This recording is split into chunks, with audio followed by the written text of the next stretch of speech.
मध्य प्रदेश, छत्तीसगढ़ और राजस्थान में सरकार गठन की तैयारियां तेज। छत्तीसगढ़ की राजधानी रायपुर में अब से कुछ देर बाद भाजपा के केंद्रीय पर्यवेक्षकों की मौजूदगी में होगी भाजपा विधायक दल की बैठक।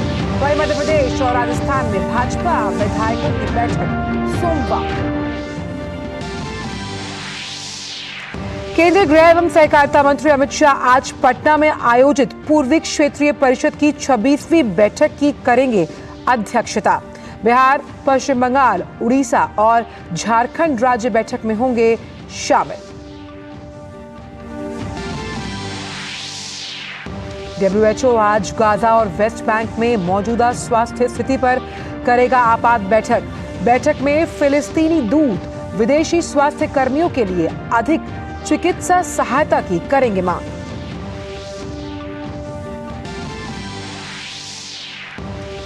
राजधानी नई दिल्ली में आज से पहले खेलो इंडिया पैरा गेम्स की होगी शुरुआत। 17 दिसंबर तक चलने वाली इस प्रतियोगिता में 1400 से अधिक प्रतिभागी लेंगे हिस्सा।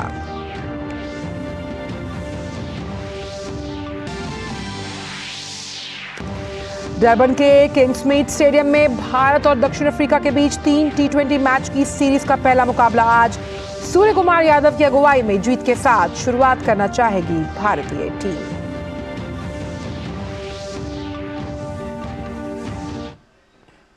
नमस्कार, आप देख रहे हैं डीडी न्यूज। मैं हूं आंचल गुलाटी गुंबर। जानते हैं इन सभी खबरों को विस्तार के साथ।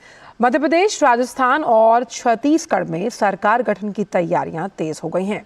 छत्तीसगढ़ में आज होने वाले भाजपा विधायक दल की बैठक से पहले 3 पर्यवेक्षकों और छत्तीसगढ़ भाजपा प्रमुख अरुण साव ने भाजपा कार्यालय में मुलाकात की है और इन पर्यवेक्षकों में केंद्रीय मंत्री सर्बानंद सोनोवाल, अर्जुन मुंडा और भाजपा के राष्ट्रीय महासचिव दुष्यंत गौतम शामिल हैं।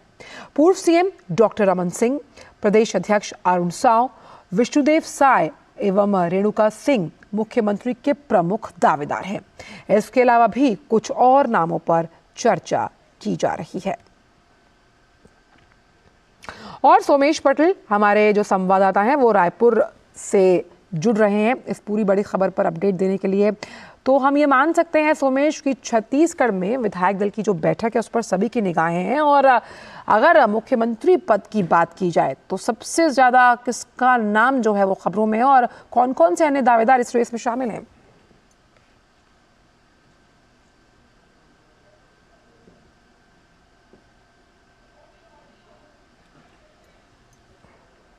कुछ समय में खत्म होने वाला है। इस वक्त हम मौजूद हैं छत्तीसगढ़ के भाजपा कार्यालय में, जहां पर पार्टी की तरफ से 3 पर्यवेक्षक पहुंचे हुए हैं और कुछ देर में विधायक दल की बैठक शुरू होने वाली है।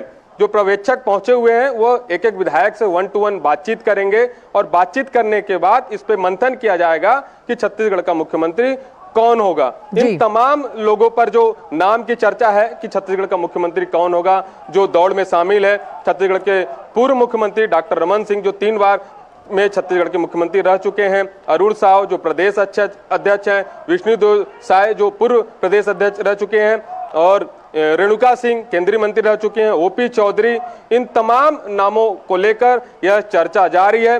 पिछले कई सालों में जिस तरह का छत्तीसगढ़ में बीजेपी की तरफ से प्रदर्शन देखने को मिला है, चाहे करप्शन, भ्रष्टाचार, तमाम मुद्दों को लेकर बीजेपी सड़क पर थी।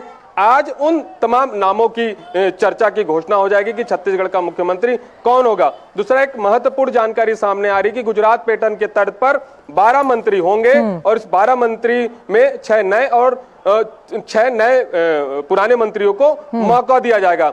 लगातार विधायकों का आने का सिलसिला जारी है। कुछ देर में विधायक दल की बैठक होगी और विधायक दल की बैठक होने के बाद यह निर्णय हो पाएगा कि छत्तीसगढ़ का मुख्यमंत्री कौन हो जाएगा। छत्तीसगढ़ की मुख्यमंत्री घोषणा होने के बाद शपथ पत्र में जो जानकारी आ रही है, देश के प्रधानमंत्री नरेंद्र मोदी, गृह मंत्री अरुण साव, बीजेपी के तमाम वरिष्ठ नेता इस शपथ ग्रहण समारोह में पहुंचेंगे। हालांकि भाजपा कार्यालय के सामने भाजपा के तमाम जो कार्यकर्ता हैं ये यहाँ पर पहुंचे हैं, उनमें काफी जोश है, काफी उत्साह है और साफ तौर पे उनको देखा जा सकता है कि कहीं ना कहीं अगला मुख्यमंत्री छत्तीसगढ़ का कौन होगा, जिसे लेकर माथापच्ची आज लगातार जारी है। कुछ देर में यह क्लियर हो जाएगा कि आखिर में छत्तीसगढ़ का मुख्यमंत्री कौन होगा। यह जो ऑब्जर्वर पहुंचे हुए जी जिन ऑब्जर्वर्स का हम जिक्र कर रहे हैं उसमें अर्जुन मुंडा का नाम है।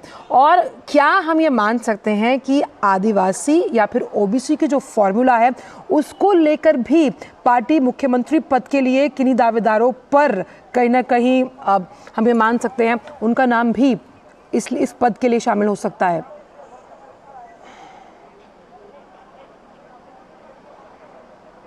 जी, पर्यवेक्षक जो अर्जुन मुंडा है, जो कि झारखंड से आते हैं, पूर्व मुख्यमंत्री रह चुके हैं, आदिवासी चेहरा है, तो कहीं ना कहीं जो आदिवासी चेहरे की बात छत्तीसगढ़ में हो रही है, पहले ही द्रौपदी मुर्मू को राष्ट्रपति बनाकर आदिवासी चेहरा का एक रूप दिया जा चुका है, तो कहीं ना कहीं जो आदिवासी चेहरे की छत्तीसगढ़ में बात हो रही थी, ऐसा उसकी चर्चा नहीं होगी। ओबीसी फैक्टर की जो छत्तीसगढ़ में बात हो रही थी, 35 से 40% ओबीसी है, जिससे अरुण साव आते हैं, जो कि वर्तमान में प्रदेश अध्यक्ष हैं।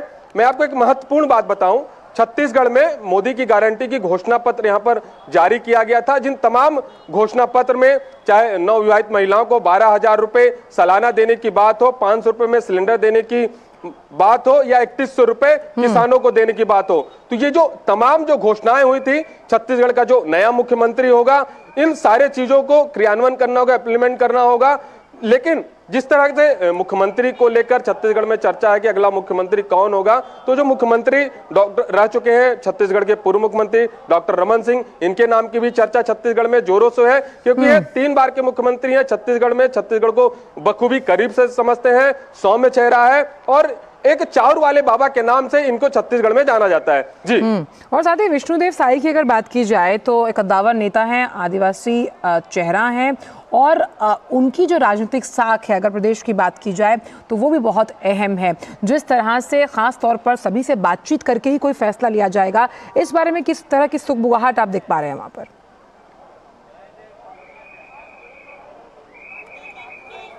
जी, आपने जरूर बताया कि विष्णुदेव साय की भी एक बड़े नेता हैं, आदिवासी नेता हैं। बीजेपी ने उन्होंने प्रदेश अध्यक्ष बनाया था, मौका दिया था और जिस तरह से सरगुजा संभाग है, कांग्रेस के खाते में 14 सीट थी, लेकिन इस 2023 के चुनाव में कहीं ना कहीं जबरदस्त मिली थी। इनकी अहम भूमिका इस इलाके में आती है, क्योंकि जो विष्णुदेव साय है कहीं ना कहीं आदिवासियों में एक अच्छी पकड़ है और पकड़ होने की वजह से एक बड़े नेता के रूप में सरगुजा में इनको जाना जाता है।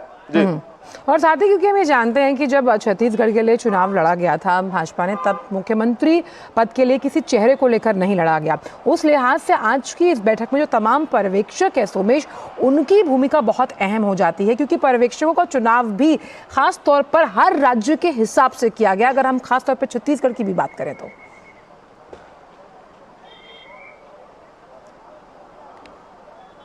जी, छत्तीसगढ़ में प्रदेश प्रभारी ओम माथुर जिन्हें नियुक्त किया गया था, उनसे हमने बातचीत की तो उन्होंने साफ तौर पर बताया कि छत्तीसगढ़ का मुख्यमंत्री कौन होगा ये अभी भी सस्पेंस बरकरार हुआ है। लेकिन उन्होंने साफ तौर पर एक बात जरूर बताई है कि जो पर्यवेक्षक आए हैं, पर्यवेक्षक ही जो बताएंगे, उनके निर्णय के बाद ही छत्तीसगढ़ के मुख्यमंत्री के नाम की कुछ देर में घोषणा हो जाएगी। हालांकि जो तमाम नामों की चर्चा चल रही है, कयास लगाए जा रहे हैं, तो अभी कुछ देर में इस बात का क्लियर हो जाएगा कि आखिर में छत्तीसगढ़ का अगला मुख्यमंत्री कौन होगा। एक महत्वपूर्ण बात आपको बताऊं, 2023 में लोकसभा चुनाव है, तो 2023 में लोकसभा चुनाव को मद्देनजर रखते हुए एक ऐसे मुख्यमंत्री की जिम्मेदारी दी जाएगी जो इन सारे चीजों को बखूबी करीब से जानता हो। जी, ओम माथुर ने तो ये भी कहा है कि इस बार चौंकाने वाला नाम हो सकता है अगर मुख्यमंत्री पद की बात की जाए, और कहीं पर ये भी चर्चा में बात सामने आई कि डिप्टी सीएम भी हो सकता है छत्तीसगढ़ की राजनीति में एक बड़ा उलटफेर करने के लिए।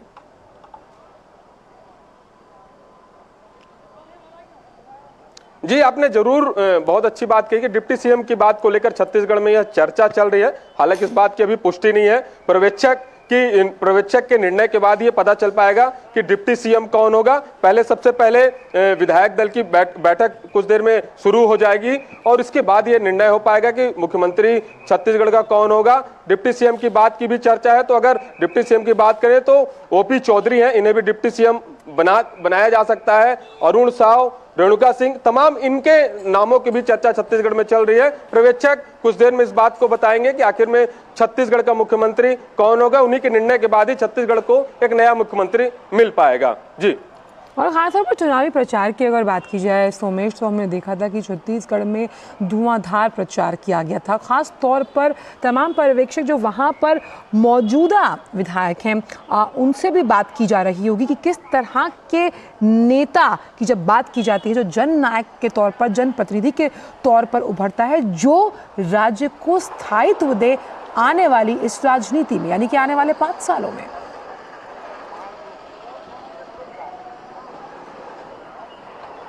जी जरूर आपको बताऊं, जो भाजपा है छत्तीसगढ़ का एक गढ़ रह चुका है। चाहे 2003 चुनाव की बात करूं, 2008 चुनाव की बात करूं, 2013 चुनाव की बात करूं, हालांकि 2018 में बीजेपी को करारी हार का सामना करना पड़ा था, लेकिन 2023 में बीजेपी ने एक बार 54 सीट जीतकर छत्तीसगढ़ में एक परचम लहरा दिया है। भाजपा के तमाम वरिष्ठ नेता छत्तीसगढ़ पे धुआंधार दौरा किया था। चाहे प्रधानमंत्री नरेंद्र मोदी की बात करूं, गृह मंत्री अमित शाह की बात करूं, इन सारे लोगों ने छत्तीसगढ़ के अलग अलग जिलों में दौरा किया था और जो जिस तरह से जनता के बीच गए थे, तमाम उन बातों को लेकर गए थे, चाहे भ्रष्टाचार की बात हो, करप्शन की बात हो, पीएससी घोटाला की बात हो, महादेव ऐप की बात हो, इन तमाम जो छत्तीसगढ़ में भ्रष्टाचार हुए थे, इन तमाम लोगों का जिक्र करते हुए प्रधानमंत्री ने साफ तौर पे कहा था कि छत्तीसगढ़ में कमल का फूल खिल रहा है। जी चलिए, आप नजर बनाए रखिएगा, क्योंकि आज ये जो पूरा सस्पेंस है उससे पर्दा जल्द ही उठ जाएगा। बहुत बहुत शुक्रिया सोमेश इन तमाम जानकारियों को हमसे साझा करने के लिए। तो मुख्यमंत्री पद की दौड़ 2 और राज्यों में भी है। बात अब राजस्थान की करते हैं, जहां मुख्यमंत्री पद के लिए भारतीय जनता पार्टी में अभी भी पेशोपेश की स्थिति बनी हुई है। पार्टी द्वारा 3 केंद्रीय पर्यवेक्षक नियुक्त किए जाने के बाद सोमवार को विधायक दल की बैठक होनी है। केंद्रीय मंत्री राजनाथ सिंह, राज्यसभा सांसद सरोज पांडे और पार्टी महासचिव विनोद तावड़े को राजस्थान में पर्यवेक्षक नियुक्त किया गया। राजस्थान में मुख्यमंत्री पद की रेस में पूर्व मुख्यमंत्री वसुंधरा राजे सहित केंद्रीय मंत्री गजेंद्र सिंह शेखावत, अर्जुन मेघवाल, पार्टी के प्रदेश अध्यक्ष सीपी जोशी हैं। बाबा बालकनाथ, ओम माथुर भी रेस में बताए जा रहे हैं। केंद्रीय पर्यवेक्षक विधायक दल की बैठक में विधायकों से बात करने के बाद मुख्यमंत्री के नाम की घोषणा की जा सकती है। तो वहीं मध्य प्रदेश में भी मुख्यमंत्री के नाम को लेकर चर्चा तेज है। इसे लेकर कल भाजपा विधायक दल की बैठक होनी है। इस बैठक में नए मुख्यमंत्री को लेकर नाम तय किए जाने की संभावना है। मध्य प्रदेश में शिवराज सिंह चौहान के फिर से मुख्यमंत्री बनाए जाने को लेकर कई तरह की बातें कही जा रही हैं। विधायकों से रायशुमारी के लिए नियुक्त 3 पर्यवेक्षक भी बैठक में मौजूद रहेंगे। बात कांग्रेस सांसद धीरज साहू की, जिनके ठिकानों पर हो रही छापेमारी पर भाजपा के राष्ट्रीय अध्यक्ष जेपी नड्डा ने कांग्रेस पर जमकर हमला किया। जेपी नड्डा ने सोशल मीडिया प्लेटफॉर्म एक्स पर कहा, बंधु जवाब देना पड़ेगा तुमको भी और तुम्हारे नेता राहुल गांधी को भी। ये नया भारत है, यहाँ पर राज परिवार के नाम पर जनता का शोषण नहीं करने दिया जाएगा। भागते भागते थक जाओगे, लेकिन कानून पीछा नहीं छोड़ेगा। अगर कांग्रेस भ्रष्टाचार की गारंटी है तो मोदी जी भ्रष्टाचार पर कार्यवाही की गारंटी है। जनता की लूटी हुई पाई पाई लौटानी पड़ेगी। वहीं कांग्रेस सांसद धीरज साहू के ठिकानों पर हो रही छापेमारी पर भाजपा सांसद निशिकांत दुबे ने सोशल मीडिया प्लेटफॉर्म एक्स पर कहा कि कांग्रेस के राज्यसभा सांसद धीरज साहू 2 कंपनी बलदेव साहू व कंपनी तथा शिव प्रसाद साहू एंड सन्स, जिनके यहां अभी तक 350 करोड़ की गिनती हो चुकी है, वो 20% हिस्से के घोषित पार्टनर हैं। अघोषित बेनामी तो जांच से पता चल पाएगी। उनके रांची और लोहरदगा आवास पर 20 करोड़ नकद और 150 करोड़ के सोना चांदी हीरा की बरामदगी हुई है। राहुल गांधी जी की यात्रा भारत जोड़ो नहीं, भ्रष्टाचारी जोड़ो यात्रा थी। पूर्व राष्ट्रपति प्रणब मुखर्जी की बेटी शर्मिष्ठा मुखर्जी ने अपने दिवंगत पिता के विचारों को Pranab my father a daughter remembers नामक किताब में संकलित किया है। इस किताब में शर्मिष्ठा मुखर्जी ने गांधी फैमिली को लेकर सवाल खड़े किए हैं। उन्होंने कहा कि राजीव गांधी प्रणब मुखर्जी को टफ नट मानते थे। 1984 में इंदिरा गांधी जी के असैसिनेशन का बाद एक रूमर फैलाया गया था कि मेरा फादर प्रधानमंत्री बनना चाहते थे, लेकिन वो सरासर गलत है। मेरा फादर ने भी उसको खंडन किया है अपने किताब में, मैं भी उसमें विस्तारित रूप में मैं भी लिखी हूँ। और उस टाइम पे मेरा फादर का ओन एनालिसिस, उनका कुछ हैंड रिटन नोट्स मुझे मिला कि राजीव गांधी उनको 2 महीने के लिए तो अपने कैबिनेट में रखे, लेकिन सेकंड टाइम जो उन्होंने वो कैबिनेट से ड्रॉप कर दिया। तो क्यों कैबिनेट में ड्रॉप किया, तो उन्होंने बाबा ने लिखा कि ये 2 महीने का काम करने का जो तजुर्बा रहा, राजीव गांधी ने शायद रियलाइज़ किया कि Pranab Mukherjee is a tough nut, इस शब्द को इस्तेमाल किया, और वो इजीली या ब्लाइंडली किसी को फॉलो नहीं करते। शर्मिष्ठा मुखर्जी ने खिताब में लिखा कि उनके पिता जानते थे कि कांग्रेस पार्टी उन्हें कभी भी प्रधानमंत्री नहीं बनाएगी। कि कोई भी सीरियस पॉलिटिशियन का ये प्रधानमंत्री बनने का या स्टेट लेवल में मुख्यमंत्री बनने का इच्छा ज़रूर रहता है, बट वो ये भी उनको पता था कि वो प्रधानमंत्री नहीं बनेंगे। इस फैक्ट को उन्होंने एक्सेप्ट कर लिया था और इसमें कोई बिटरनेस नहीं थी। उनका ये था कि ज़िंदगी में मुझे बहुत कुछ मिला है और जो नहीं मिला है उसको लेके वो रोना नहीं चाहते थे, क्रिब नहीं करना चाहते थे। शर्मिष्ठा मुखर्जी ने बताया कि प्रणब मुखर्जी मुंबई आतंकी हमले पर पूर्व प्रधानमंत्री मनमोहन सिंह के फैसलों से नाखुश थे। मुंबई अटैक की आई थिंक 9 महीने के अंदर एक जॉइंट स्टेटमेंट आया पाकिस्तान के प्रधानमंत्री गिलानी जी और डॉक्टर मनमोहन सिंह का, कि जिसमें बायलैटरल टॉक्स को टेरर से डीलिंक किया गया, हटा दिया गया। और दूसरा, for the first time Balochistan की एक मेंशन आई थी। तो वो दोनों मेरे फादर के हिसाब से गलत था और पार्टी में भी इसका काफ़ी डॉक्टर सिंह का इस विषय को लेकर चर्चा हुई और क्रिटिसिज्म हुई। शर्मिष्ठा मुखर्जी ने कहा कि प्रणब मुखर्जी राहुल गांधी के राजनीतिक कौशल को लेकर अनिश्चित थे। वो सोचते थे कि राहुल गांधी जी को अभी वो इतना पॉलिटिकल मैच्योरिटी नहीं आया है और उनको अभी और ज़्यादा मेहनत करना पड़ेगा। और जिस तरह से 2014 के बाद एक राहुल गांधी जी जिस तरह से सक्रिय होना ज़रूरी था वो नहीं करते थे, वो बहुत दिनों के लिए गायब रहते थे। और ख़ासकर 2013 में जो वो उनका ऑर्डिनेंस को ट्रैश करना, सरकार की अपनी सरकार की एड्रेस को बिल्कुल पब्लिक भरे मीडिया का सामने ट्रैश करना, अपने सरकार को इस तरह से बेइज्जती करना, अपने प्राइम मिनिस्टर जब वो देश के बाहर थे, यूएस में थे, उनको एक तरफ से बेइज्जती करना, तो बहुत ही मतलब झटका लगा, मेरे फादर को बहुत ही झटका लगा और वो बहुत ही गुस्सा हुए। और आई थिंक तभी से राहुल गांधी का प्रति उनका जो पहले थोड़ा बहुत फेथ था कि एक दिन शायद कांग्रेस को लीड कर पाएंगे, सीख जाएंगे, लेकिन उस घटना का बाद मेरा फादर का वो विश्वास शायद थोड़ा हिल गया। वहीं शर्मिष्ठा मुखर्जी ने कांग्रेस की कथनी और करनी के अंतर पर सवाल उठाए। उन्होंने कहा कि कांग्रेस जिस समावेशिता और उदारवाद के बारे में बात करती है, क्या वो उन सिद्धांतों का खुद अनुसरण करती है? कांग्रेस को ये बात सोचना चाहिए, कांग्रेस आज की जो कांग्रेस है, आज की जो कांग्रेस की लीडरशिप है और आज की कांग्रेस का जो वर्कर्स है, उनको ये बात सोचना चाहिए कि कांग्रेस एक तरफ से इंक्लूसिविटी, एक तरफ से टॉलरेंस, एक तरफ से डिसेंट, एक तरफ से लिबरलिज्म, फ्रीडम ऑफ एक्सप्रेशन की बात कर रहे हैं, लेकिन वही आइडियोलॉजी क्या वो प्रैक्टिस कर रहे हैं? ये बात वो उनको खुद सोचना पड़ेगा। देश भर में आज मानवाधिकार दिवस मनाया जा रहा है। इस अवसर पर राष्ट्रीय मानवाधिकार आयोग ने नई दिल्ली स्थित भारत मंडपम में कार्यक्रम का आयोजन किया। उपराष्ट्रपति जगदीप धनखड़ ने कार्यक्रम में मुख्य अतिथि के तौर पर भाग लिया। उपराष्ट्रपति ने कार्यक्रम में कहा कि हमारा अमृतकाल हमारे गौरवकाल के रूप में तब्दील हो गया है। उन्होंने कहा कि विश्व का कोई भी हिस्सा मानवाधिकारों के मामले में हमारे देश की तरह समृद्ध नहीं है। The 75th Human Rights Day, marking the 75th anniversary of Universal Declaration of Human Rights.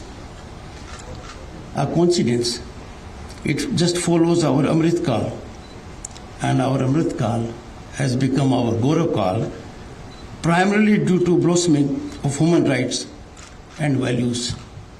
Friends, we had the occasion to get a message from the Secretary General of United Nations. It would have been appropriate and worthwhile to take note of the massive revolutionary affirmative changes that are taking place in Bharat, home to 1/6 of humanity, on promotion of human rights. No part of the globe is so blossoming, prospering with human rights as our country is doing. And why not? Our civilizational ethos, constitutional framework reflect our deep commitment to respecting, safeguarding and nurturing human rights. It is in our DNA. उपराष्ट्रपति जगदीप धनखड़ आज झारखंड के दौरे पर रहेंगे। उपराष्ट्रपति बनने के बाद ये उनका झारखंड राज्य का प्रथम दौरा है। अपनी इस यात्रा के दौरान उपराष्ट्रपति 2 प्रतिष्ठित शैक्षिक संस्थानों को संबोधित करेंगे। उपराष्ट्रपति सबसे पहले जमशेदपुर पहुंचेंगे, जहां वे जेवियर स्कूल ऑफ मैनेजमेंट के प्लैटिनम जुबली समारोह में मुख्य अतिथि होंगे। उसके बाद वो IIT Indian institute of mines Dhanbad के 43वें दीक्षांत समारोह में मुख्य अतिथि के रूप में संबोधन देंगे और वहां उपस्थित शिक्षकों और छात्रों से संवाद करेंगे। राष्ट्रीय राजपूत करनी सेना के अध्यक्ष सुखदेव सिंह गोगामेडी हत्याकांड में पुलिस को बड़ी कामयाबी मिली। दिल्ली पुलिस की क्राइम ब्रांच और राजस्थान पुलिस ने हत्या के 2 आरोपियों को चंडीगढ़ से गिरफ्तार कर लिया। आरोपियों को दिल्ली में क्राइम ब्रांच के ऑफिस लाया गया। दोनों आरोपी नितिन फौजी और रोहित राठौड़ हिसार के रास्ते मनाली चले गए थे और फिर चंडीगढ़ आ गए।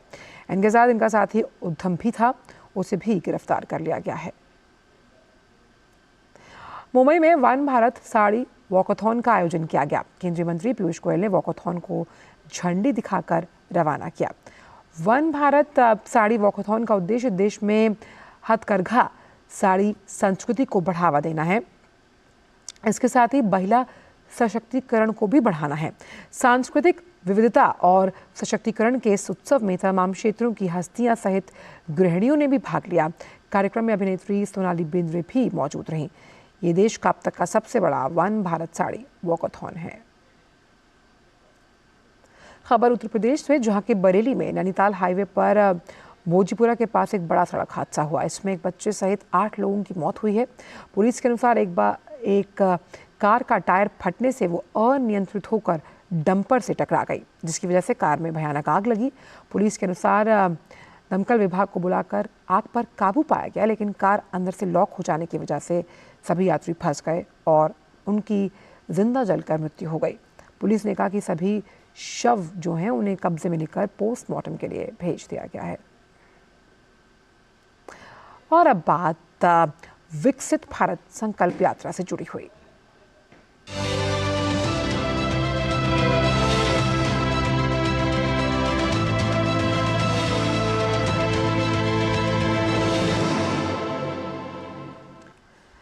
तो विकसित भारत संकल्प यात्रा शनिवार को राजस्थान के जोधपुर पहुंची। कार्यक्रम में केंद्रीय जल शक्ति मंत्री गजेंद्र सिंह शेखावत शामिल हुए। उन्होंने पूर्व की सरकारों पर देश के विकास में अनदेखी का आरोप लगाया।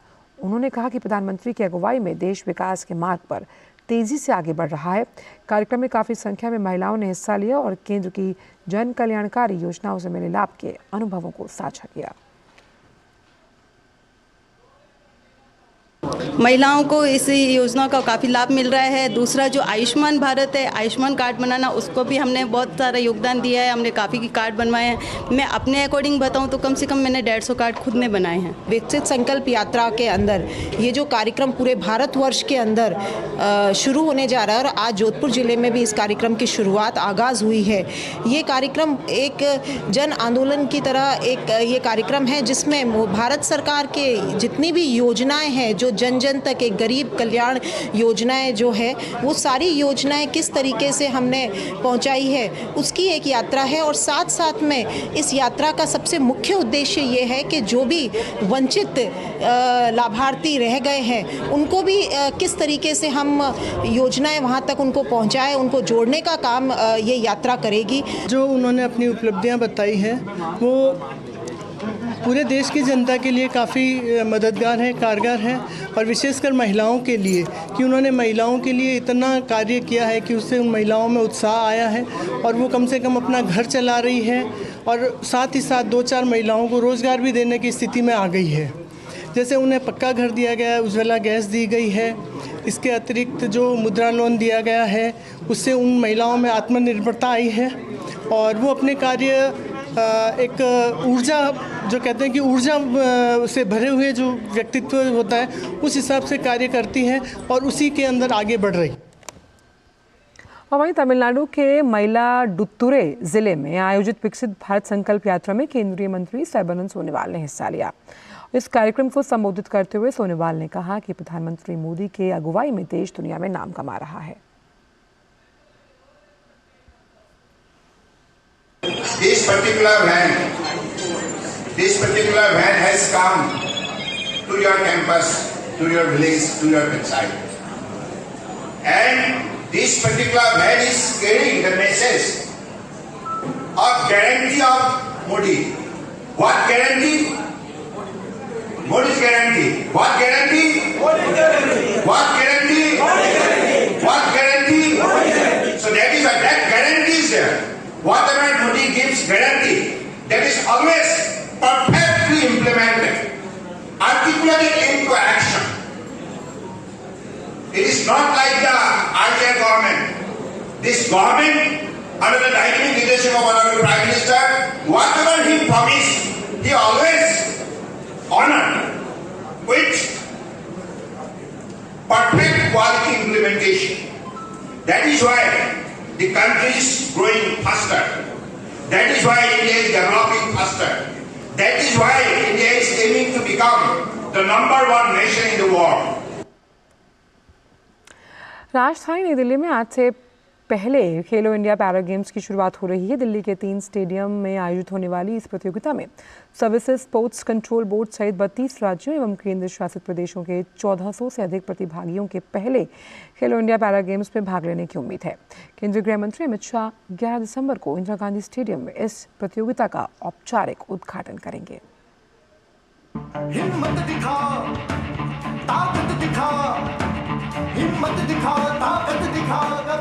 तैयार हो जाइए भारतीय खेलों के इतिहास को बदलने वाले पल के साक्षी बनने के लिए। पहली बार खेलो इंडिया पैरा गेम्स का आयोजन राजधानी दिल्ली में 10 से 17 दिसंबर के बीच होने जा रहा है। केंद्रीय गृह एवं सहकारिता मंत्री अमित शाह 11 दिसंबर को इंदिरा गांधी इंडोर स्टेडियम में इस प्रतियोगिता का उद्घाटन करेंगे। पहले खेलो इंडिया पैरा गेम्स में सर्विसेज स्पोर्ट्स कंट्रोल बोर्ड सहित 32 राज्यों और केंद्र शासित प्रदेशों के 1400 से अधिक प्रतिभागियों के भाग लेने की उम्मीद है। इस पैरा गेम्स में पैरा एथलेटिक्स, पैरा निशानेबाजी, पैरा तीरंदाजी, para football, para badminton, para table tennis और पैरा भारोत्तोलन सहित 7 स्पर्धाओं में पैरा एथलीट प्रतिस्पर्धा करेंगे। ये स्पर्धाएं 3 साई स्टेडियमों IG स्टेडियम, तुगलकाबाद स्थित शूटिंग रेंज और जवाहरलाल नेहरू स्टेडियम में आयोजित किए जाएंगे। उम्मीद की जा रही कि खेलो इंडिया पैरा गेम्स भारतीय पैरा स्पोर्ट्स के लिए गेम चेंजर साबित हो सकते हैं।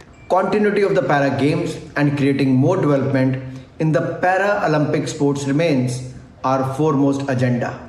The first ever Khelo India Para Games is another big step towards the vision of our Honorable Prime Minister Shri Narendra Modi ji. The Khelo India scheme has remained a game changer for Indian sports. The Khelo India Games have played a pivotal role in the scheme. I wish all the participants of the Khelo India Para Games all the very best. We are very happy that now my new India is becoming inclusive India. I thank the vision of Honorable Modi ji and the Sports Ministry, also the Sports Authority of India, for coming together and making this platform and making India inclusive when it comes to sports. ये पहल प्रधानमंत्री नरेंद्र मोदी द्वारा 2 महीना पहले मुंबई में हुए अंतर्राष्ट्रीय Olympic summit के सत्र में खेलो इंडिया पैरा गेम्स के उल्लेख के बाद की गई है। खेलो इंडिया के नाम से केंद्र सरकार द्वारा देश में खेलों को बढ़ावा देने के लिए चलाए जा रहे कार्यक्रम में पैरा स्पोर्ट्स के शामिल करने से 2018 के बाद से 11 सफल खेलो इंडिया आयोजनों की मेजबानी के बावजूद चला आ रहा इंतजार अब समाप्त होने जा रहा है। ये एक सबसे बड़ा अपॉर्चुनिटी है पैरा एथलीटों के लिए कि उनको पैरा खेलो इंडिया गेम्स के जरिए उनको प्रमोट किया जा रहा है और इस साथ ही साथ जो यंगस्टर है उनको भी अच्छा मौका है अपने आप को रिप्रेजेंट करने का।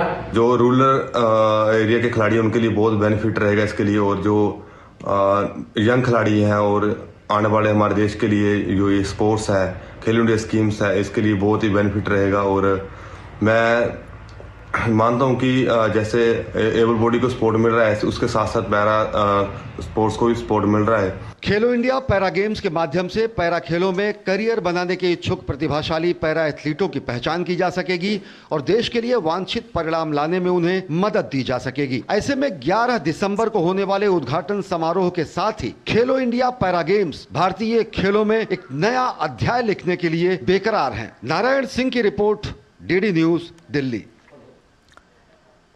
भारत और कोरिया गणराज्य के बीच राष्ट्रनायक संबंधों की स्थापना के 50 वर्ष पूर्ण होने पर शुभकामनाएं देते हुए प्रधानमंत्री नरेंद्र मोदी ने एक्स पर लिखा, हम आज भारत और कोरिया गणराज्य के बीच राष्ट्रनायक संबंधों की स्थापना के 50 वर्ष पूरा होने का जश्न मना रहे हैं। यह आपसी सम्मान, साझा मूल्य और बढ़ती साझेदारियों की यात्रा रही है। मैं राष्ट्रपति KR यूं सुक योल को हार्दिक शुभकामनाएं देता हूं और हमारी विशेष रणनीतिक साझेदारी को गहरा और विस्तारित करने के लिए उनके साथ मिलकर काम करने के लिए उत्सुक हूं।